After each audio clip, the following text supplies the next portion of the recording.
Attention, you're listening to The Todd Huff Show, America's home for conservative, not bitter talk and education. Be advised, the content of this program has been documented to prevent and even cure liberalism, and listening may cause you to lean to the right.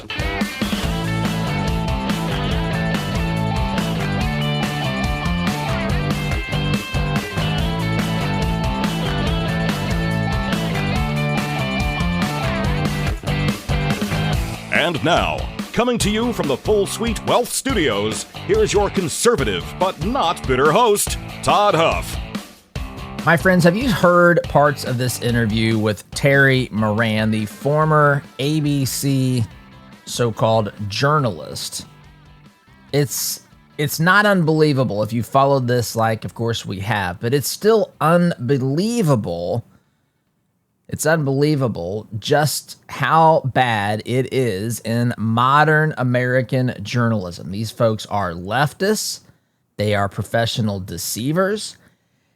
And it's worse potentially than we even thought it was here on this program. I want to go through this today. He was on a particular podcast. I've got a couple of clips I want to play. We're going to be citing a redstate.com article, which we'll get to here in a moment. You know that we talk about the 8 battlefronts in this cold civil war that we find ourselves in. And journalism, the media, is one of those. Because if we don't have information as the American people, if we don't have information that is unbiased, if we don't have access to information that is truthful, that actually just provides the information we need to actually make decisions, cast ballots, and so forth, we're in a world of hurt. And that's exactly, my friends, where we are today. That's where we're headed. Welcome to the program. If you want to share your thoughts and questions and feedback, the best way to do that is to join the Inner Circle, totally free, by the way. You'll get an email each day at the conclusion of the program. We've been testing different times that we think it's best for folks to receive that, but sometime in the after 5 p.m. And you'll get a breakdown of what we covered on the show, access to the stack of stuff, links, the things that we've referenced here. If you want to dig in deeper, this is something you can also share with a friend. It's got the receipts, as they say. On top of that, there'll be some information that we don't have time to get to in this program by the nature of what this is, our daily radio show and Toddcast. You can sign up for that. It's totally free. Just text the word JOIN to 317-785-1030. Again, text JOIN to 317-785-1030. And then, of course, we can email one another as well. I'll respond. I read all of the emails that come from the Inner Circle subscribers, which again is free and you can cancel at any time, but I don't know why you'd want to do that. Anyhow, my friends, maybe you've reached that stage where managing your money feels more like juggling than just numbers. There's tax planning, estate work, investment choices, a whole lot more. My friends, that's when Family Office Services can really make a difference. Full Suite Wealth brings together all those pieces into one cohesive strategy.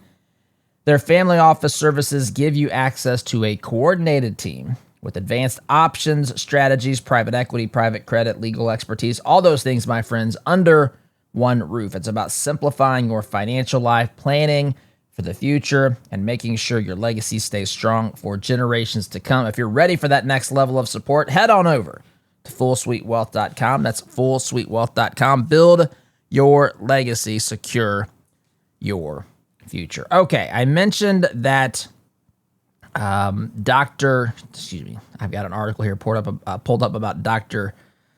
Fauci. But we have a story here, and I've actually pulled up 2 of the wrong ones. Bear with me. I've got to pull this back up here.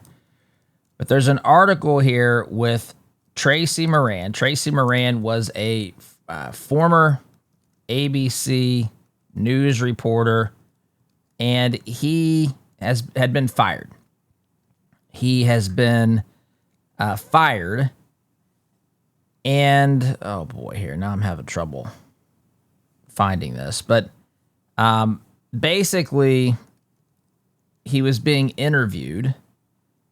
He was being interviewed to talk about what had happened in his time at ABC News. Sorry, here I'm fumbling a little bit because I got to go back to a place where I actually know this thing exists and share it from my phone. So here we go. Now I'm getting this article pulled up.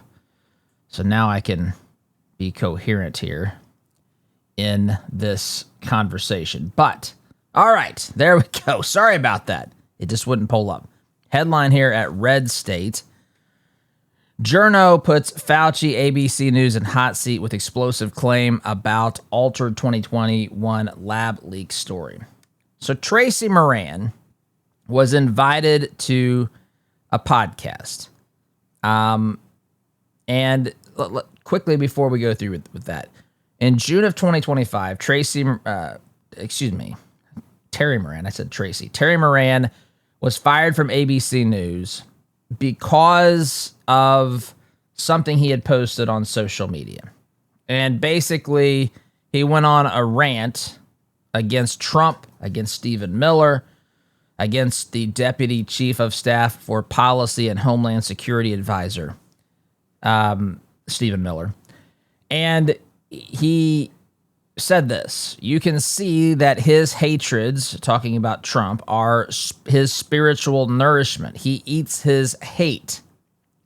Of Trump, the article says here, Moran opined that his so-called hate was, quote, hatred only as a means to an end, and that end is his own glorification. That's his spiritual nourishment. Now, he's supposed to be a journalist. Now, really quickly, we've gone through this a lot on this program. Journalism, my friends, in 2026 is effectively dead. You have to look very, very hard to find actual journalists out there who are reporting news and so forth. And that's what a journalist should do. I know that you know this, but I want to scream this from the mountaintops. There are people who have defended journalism, right? When Trump says fake news, Trump just did it the other day. In fact, where he called out a journalist who kept interrupting. I forget exactly what was happening at the White House, but he was honoring a young man, a young boy, I think. And some journalist kept interrupting. And Trump said, "Who are you with?" And she said, "CNN." And without missing a beat, Trump said, "Fake news."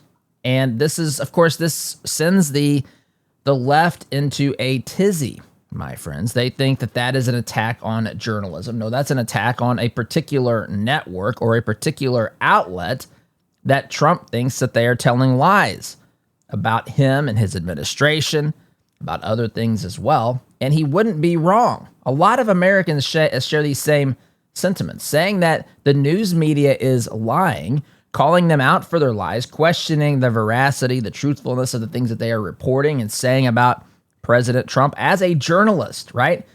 Saying those things as a journalist, which again, a journalist is supposed to be giving us information.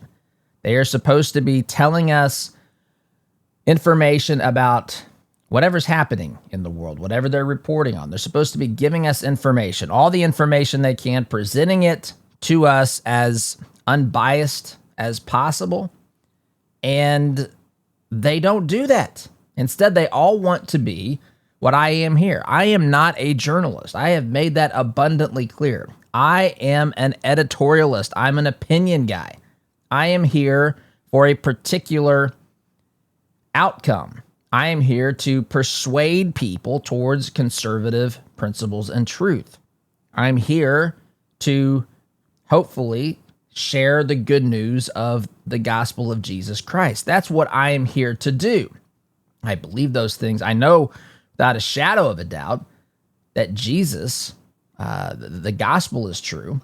And when it comes to conservative ideas, I believe very strongly in those as well. So I'm not trying to persuade people into believing something that I don't believe or that I think It's just something that benefits me personally.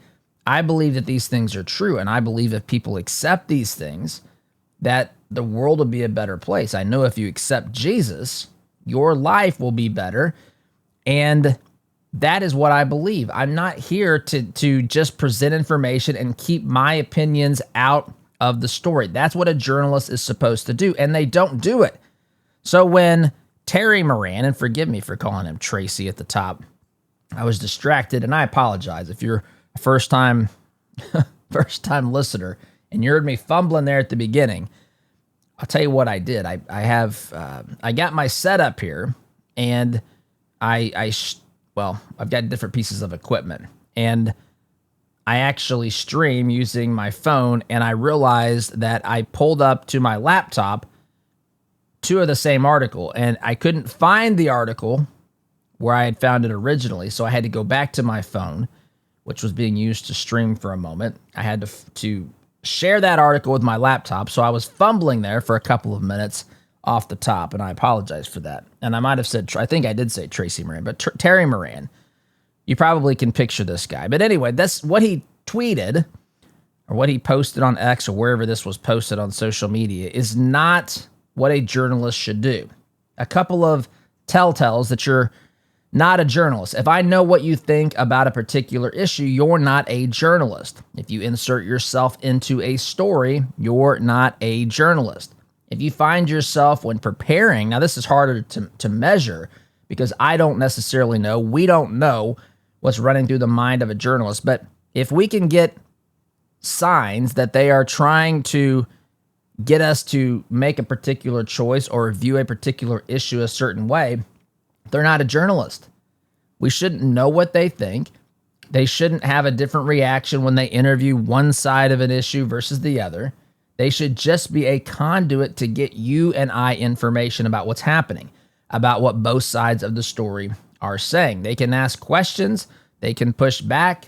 They can just try to get, if they don't think someone's being forthcoming with them, they can try to get the information.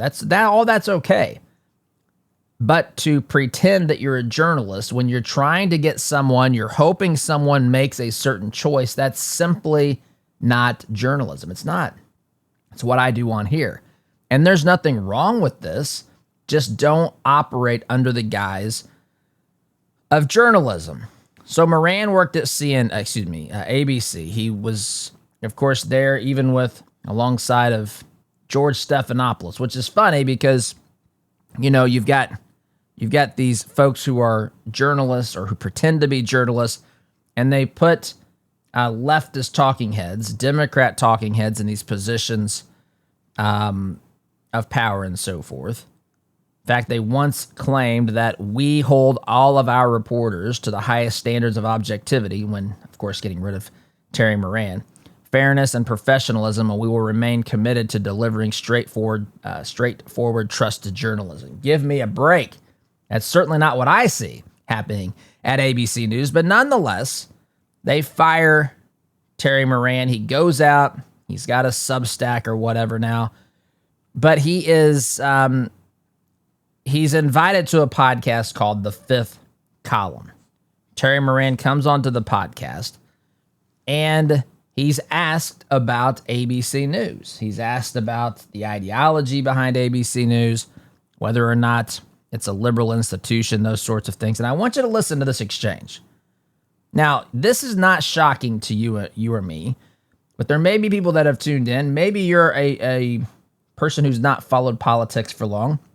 Maybe you used to just listen to what these folks told you without really thinking through a critical lens and thinking about their intentions, whether or not they're actually telling you the truth, keeping tabs on the things that they've told you to be true that turns out not to be the case. They lie about things, or at best, they give you information through their reporting that turns out not to be the case. For example, during the COVID situation we had, were they out there telling you that the lab leak theory was a conspiracy theory and that people who posted or shared the opinion that it was a lab leak theory should and could be penalized on social media? That happened, my friends. I've experienced a lot of that stuff here. You probably may have as well if you're on social media. Anyway, these it's obvious to us that, well, I call it the eight battlefronts of this cold civil war that we're facing. But there's multiple areas in this country where we are fighting for truth, where we are fighting against people who are pushing a leftist agenda through things like academia, through things like the media, through things like social media, through things like woke business and so forth. Those are battlefronts that we're fighting. This cold civil war that we find ourselves in, that's where this battle is being fought each and every day. Every 2 years or every time we go to the polls, there's a battlefront with our government. People are voting for people who either want to see the government move further to the left, grow the bureaucratic state, take away your liberty, take away your money, or people who want to see that stopped, and hopefully people who want to see that returned to our constitutional roots, a government of, by, and for the people, a government that respects your liberty, a government that understands what you make is yours. And while there certainly are legitimate purposes for taxing, a huge chunk of what we spend money on in this country is not defensible and is not consistent with the Constitution as this country was framed, as it was founded. It's not a limited government anymore. It is an all-intrusive, insidious government that is lurking around every corner of your life, peeking in to every aspect of things that you do, in some cases literally, in other cases figuratively. But nonetheless, here is Terry Moran admitting that ABC is exactly what I've been saying it is, exactly what you've known that it is. Listen to this. Is ABC News a liberal institution? Yes, but I think like a lot of mainstream media, it's because of lack of viewpoint diversity. That was one of the problems in covering Trump. Nobody had voted for him. Because I sent out these, hey, we should be fair to Trump internal emails, I heard from people, engineers, maybe the occasional producer, who said, thank you. Yeah, attaboy. Underrated story in all television networks is that the people who are not on-air talent and who are not producers have different politics. Yeah, imagine that. There are people at ABC News that aren't leftists, but they're not the ones behind the microphone. They're not the ones who are producers, who are calling the shots as to what gets on the air, what gets edited, and all of that. But Terry Moran basically just said there, yeah, they are a liberal institution. He paused and he said, but it's because they lack a viewpoint diversity. So it's interesting how these people come to realizing what people like us have known for a long time. We know who these people are because they tell us each and every day. We pay attention to what they say. We pay attention to the way that they treat conservatives versus liberals, Democrats versus Republicans. You see Kristen Welker, for example, talking with Republican candidates. She just had Todd Blanche on. We played clips from that yesterday, had him on over the weekend.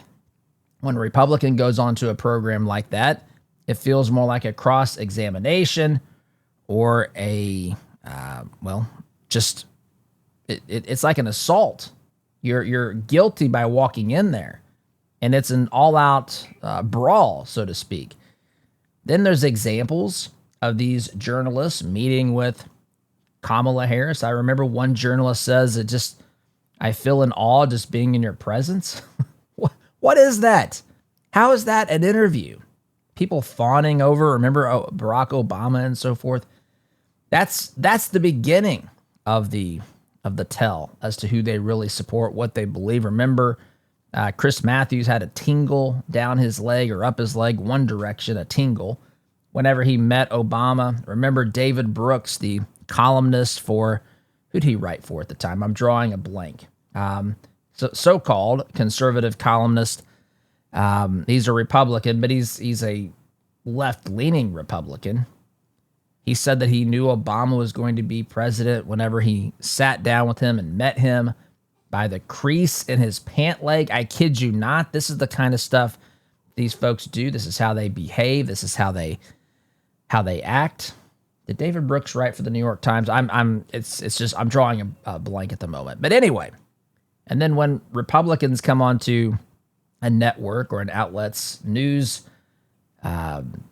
conversation about news of the day, they're treated like they're guilty, like they're the problem, like it's a cross-examination, like it's a deposition. It's very antagonistic. It's just, it's not the same thing at all. And so we see these things. But now that they see it, Terry Moran has gotten outside of ABC. He's trying to process what he went through and so forth. And he admits, hey, they are liberal, but it's because they have a lack of viewpoint diversity. So in other words, it's not because they're trying to mislead you. It's just because all the people that are running it, all the journalists and all the producers, have the same political worldview, the worldview, the same politics. That's the problem here. So it's obvious what's going on, but again, they come to realizing these things in stages, right? It's just like, for example, when the left moves to accept socialism, when Democrats become more socialistic. At first it was, we're absolutely not socialists. Then it was, well, there might be socialists here, but they're democratic socialists like Bernie Sanders and AOC and these other folks. Then it is, well, you like your fire department and your roads and bridges. That's socialism, they'll say. So what's so bad about socialism? Yeah, there are some socialists in our parties. You see how this gradually evolves over time. It's the same thing happening here. Terry Moran is realizing that ABC is off the charts, as are all of these news organizations, off the charts to the left. And he's coming to this realization in steps. We've seen it for what it is here. You have too. But he can't acknowledge it fully. He can only say, well, yeah, they are, but it's because all these people just think the same way. No, my friends, there is a much more insidious, nefarious actor at play there, and it is what they want to happen, which is to deceive you and me from what's happening. I got to take a break here, my friends, but let me ask you something really quickly. Would you rather take 2 soft gels a day or spend hours in your doctor's office talking about your high cholesterol? I know what I would choose. Friends, that's why I take Salty. It's an all-natural, clinically proven dietary supplement that lowers cholesterol. No prescriptions, no doctor's visits. Heck, this thing isn't even a drug. All you have to do is take 2 Salty soft gels a day. That's all it takes to take care of your heart health. Go to Salty.com, S-O-L-T-E-A, Salty.com. Promo code Todd saves you 50% on your first 3-month supply. You'll get free shipping as well. Salty.com, promo code Todd, 2 soft gels a day. That's all it takes. Doesn't get much easier than that. Time out for me, my friends. Back here in just a minute. Welcome back, my friends. Did a little bit of research here as I was preparing for the program today, talking about Terry Moran, media bias, institutional censorship, which we'll get to other something else that he said during that podcast, which is probably a bigger newsmaker than what I just said or what we've talked about so far, but I wanted to kind of lay this out in order so that it makes sense. We have 8 battlefronts, right? And we talked about these. These are areas, these are pillars of our society that the left has gotten a foothold in, and they are using their power in these particular areas, these pillars of society, to move the American people to the left politically. And this would include things like government, academia. I'll just list them all. Government, academia, entertainment, think WNBA right now, think NFL, think Hollywood. The media, of course, which we've been talking about. Science. Now, science itself is not leftist, but when it's run by people who are getting money from the government and who want to, to see the government grow, to see their power grow, follow the dollars and all that sort of stuff, it becomes a political entity. Again, none of these things are political entities other than, I guess, government. But none of these things are naturally political. But when they're taken over by people who want to use their power in these said areas to push people to political conclusions, they automatically become political and they become battlefronts.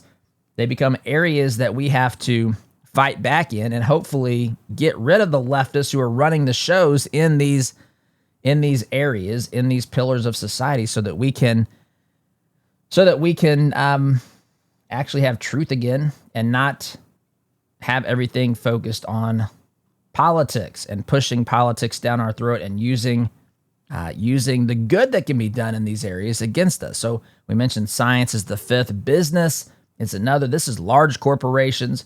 This is where DEI and wokeism come into play. This is where you get forced to get the vaccine or lose your job, sort of thing. Technology is another one. Think social media. Think big tech.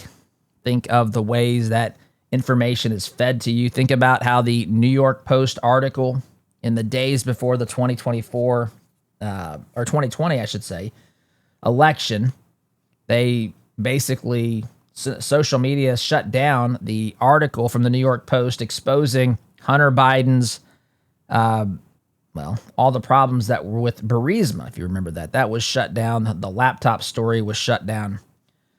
And then, of course, the last area, I used to just have 7 battlefronts, but the last area is the church. And this is where you think of churches that are affirming for the LGBTQIA plus lifestyle. This is where you see a lot of direct politics inserted. Think of James Tallarico running for Senate in the state of Texas. Think people like this, woke churches that are using that institution, that holy institution, to push a leftist anti-God agenda on the American people. And so we're talking specifically just about media. It matters. But here's the question to think about. What happens when virtually everybody responsible for deciding what news you hear comes from the same ideological viewpoint?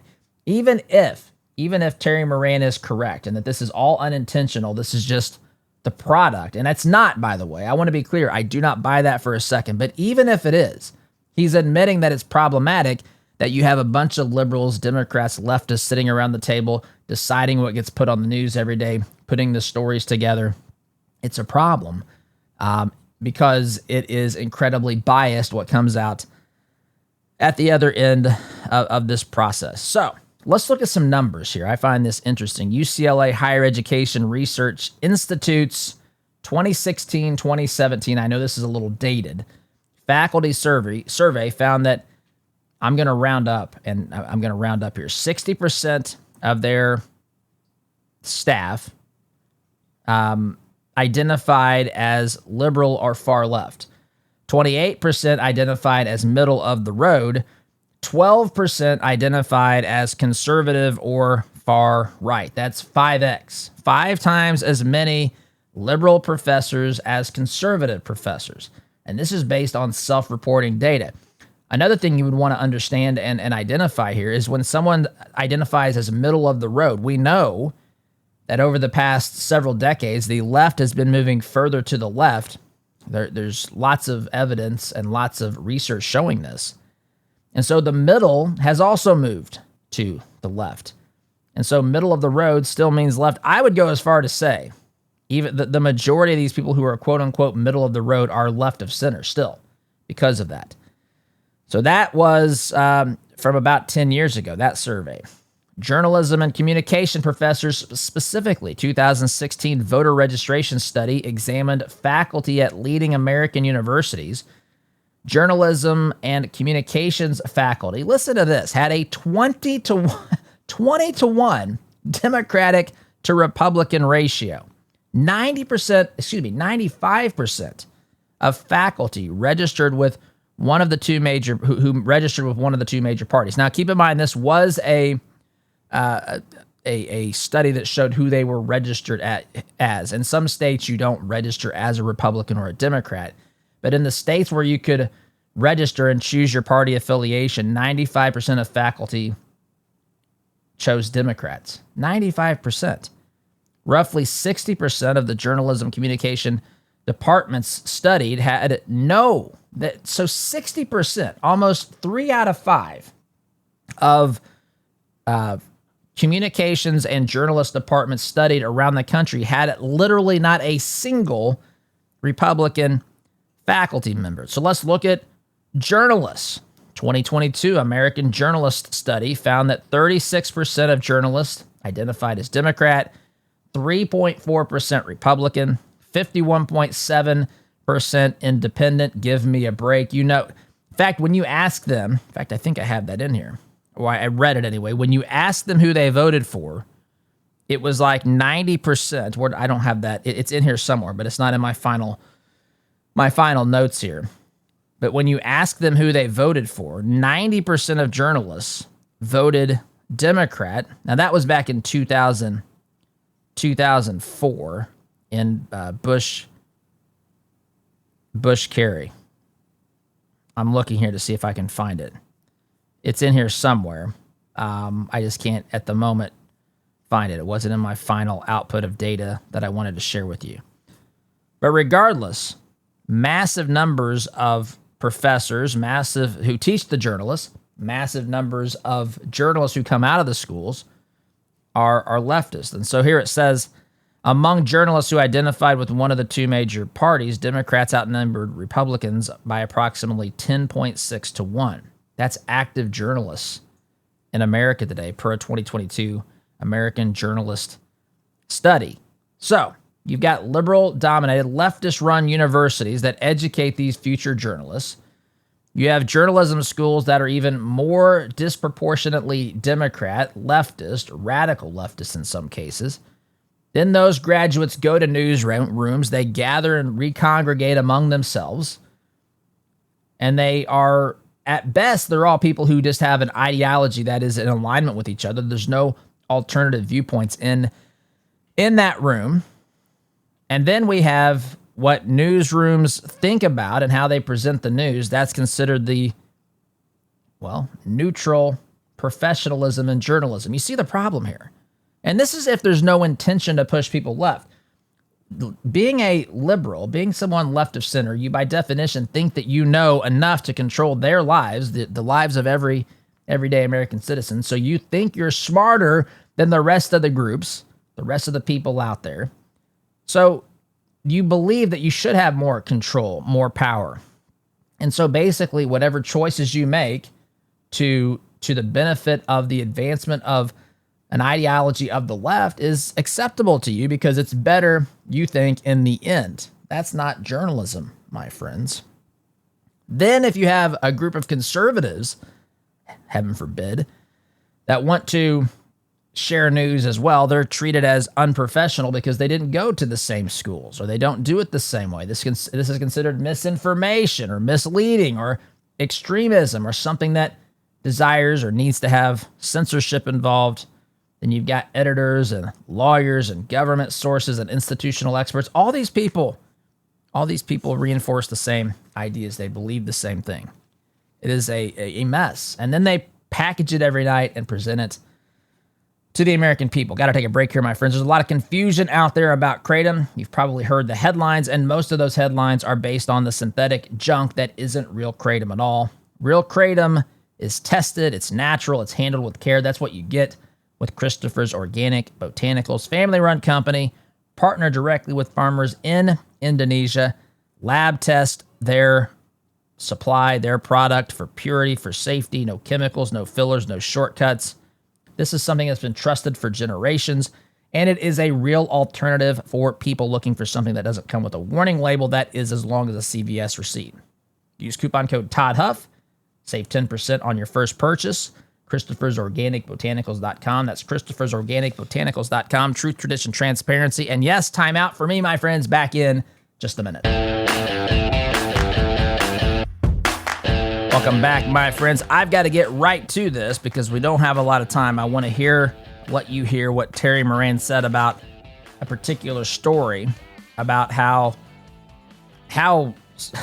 it is believable, but it's unbelievable as well. Before I do that, let me remind you, folks, if you're tired of spending your hard-earned money at businesses that turn around and support leftist candidates and leftist causes, consider Freedom Marketplace. That's why we created Freedom Marketplace. It's a free searchable directory of businesses that share your conservative principles and values.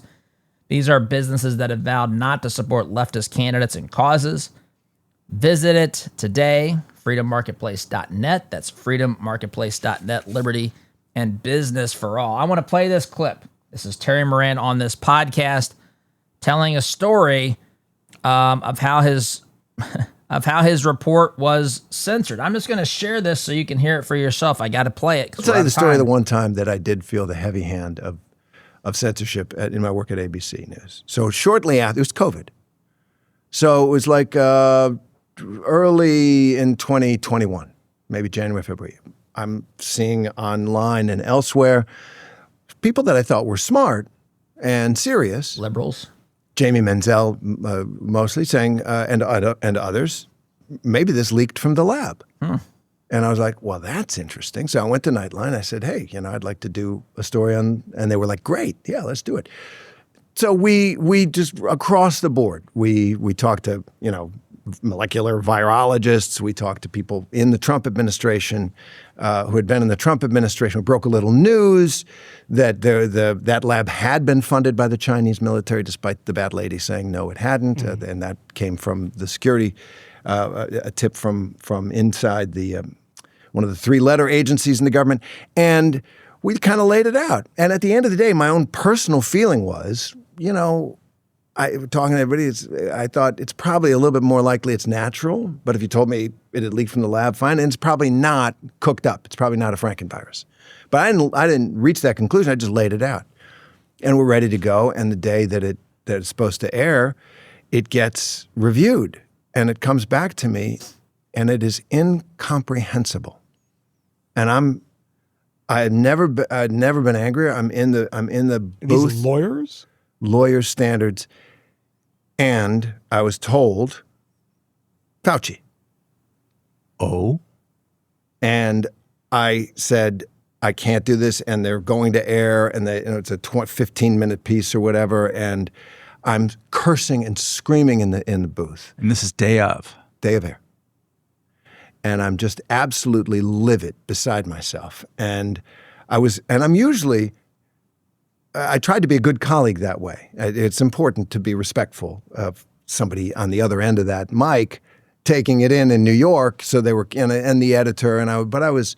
All right, I'm going to pause it there. But you get the gist of that story. This clip goes on for a couple of more minutes. But what he's saying is, first and foremost, he said he read an article, read some information that he thought came from smart people, which of course were more people on the left, who said that the coronavirus could possibly have come from a Chinese lab leak and not have natural origins. Now, this was in 2021, he said. And so he said, I thought that would be an interesting story. He said, personally, he thought that wasn't likely the explanation. He thought that the virus actually was naturally occurring. And he said, I definitely didn't think it was something that was cooked up like a Frankenvirus, that it was completely man-made. Of course, the evidence now is that this is likely something that was altered in a lab, either an existing virus or to some degree, gain of function was part of this. I don't want to get distracted. It doesn't matter right now, the details of that. What matters is that he said he put this together, and then, he does the work, and then the editors, the legal team, the people at ABC who are responsible for journalistic standards, who probably can't be doing much work on a regular day. They're all involved in this. And he says, I look at the final piece, the day it's supposed to air, and it's unrecognizable to me. It's incomprehensible to me what they've done, what they've edited.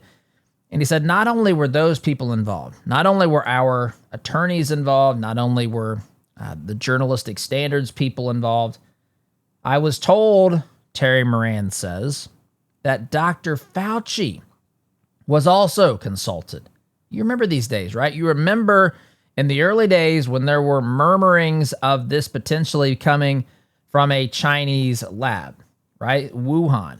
When you realize this is the Wuhan coronavirus, came from a certain area in China, and then you look and you see in Wuhan, right near where this thing started, or basically where this started, there's a lab that studies coronaviruses. And we were told if we called it the Wuhan coronavirus that we were racist. If we said it was a lab leak, we were also racist because that came from Chinese people, which of course apparently you can't point out things if you're a white person if it involves another nationality or race. This is patently absurd what we've been subjected to. And we know Dr. Fauci said it wasn't lab leaked. It was naturally occurring. In the early days, my friends, all this stuff is what we were told. In fact, now we've learned that NIH was involved in gain of function testing, that Fauci was even involved in that, and funding and all that sort of thing. And that this could have been just a cover your tracks situation, whatever the case may be. But he's telling us what we already knew, which is that these people can't be trusted at the news networks. And I've got to run. I'm out of time, my friends. Thanks for listening. Have a great day. SDG.